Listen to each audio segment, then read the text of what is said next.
Well, on the Union Budget Day, when many were looking at the Finance Minister for cues and for financial guidance on their metrics going forward for this financial year, a key decision was given by the Apex Court, which directly impacts 23 lakh applicants. We're talking about the NEET UG examination. On that day, the Apex Court had rejected the prayers by a whole batch of applicants seeking a retest across the system for the NEET UG examinations. That the Supreme Court said will not happen, dismissed those applications, but said that it will give its rationale a little later. That rationale, importantly, came today as far as the NEET UG is concerned. Now, first up, the Apex Court held that as far as the facts, the evidence that has been placed before the Supreme Court is concerned, no case has been made out for a systemic reach. That cannot be concluded from the facts that have been provided, that there's a system-wide leak, there's a system-wide breach which affected all participants. In fact, the Apex Court noted that as far as the evidence that has been brought on record, it shows that the leaks were isolated to only two cities. One was Hazaribagh, the other one being Patna. However, the Apex Court was not very kind on the conduct of the NTA, saying that flip-flops are a luxury that the NTA simply does not have. Case in point, the Supreme Court pointed out that there was a case of wrong question papers being given to over 1,500 applicants. Then the Supreme Court said those question papers were taken back. Because of that wrong question paper, they were given grace marks.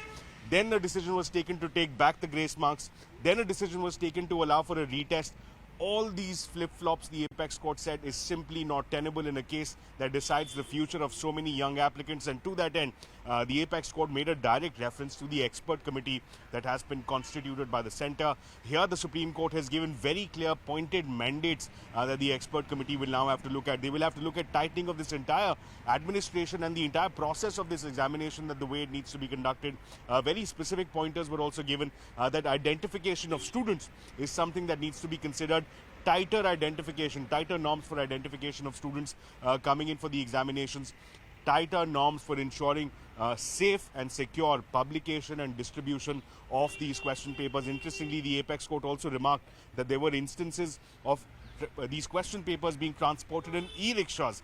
That, the Apex Court said, is something that needs to be done away with, needs to be avoided.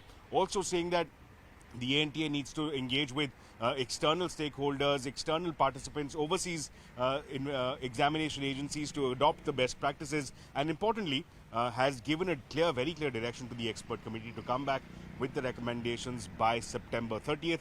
And herein lies the important direction. A second direction has been issued to the centre that on the basis of the recommendations given by the expert committee within a 30-day period, which is by October 30th, is when the centre will have to take a decision on reforming, on rejigging this entire NTA system, which clearly in this case demonstrates has not been working. So clear directions are coming in from the Apex Court to the NTA to the central government.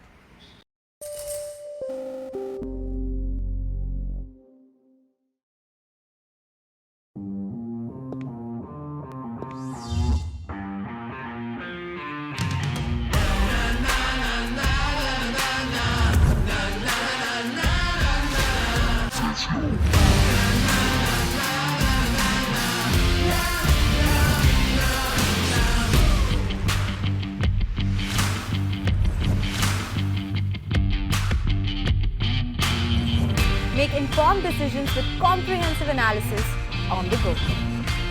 Strengthen your portfolio with real-time market updates on the go.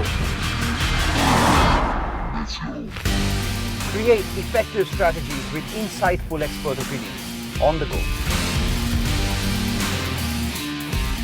Grow on the go with CNBC TV 18.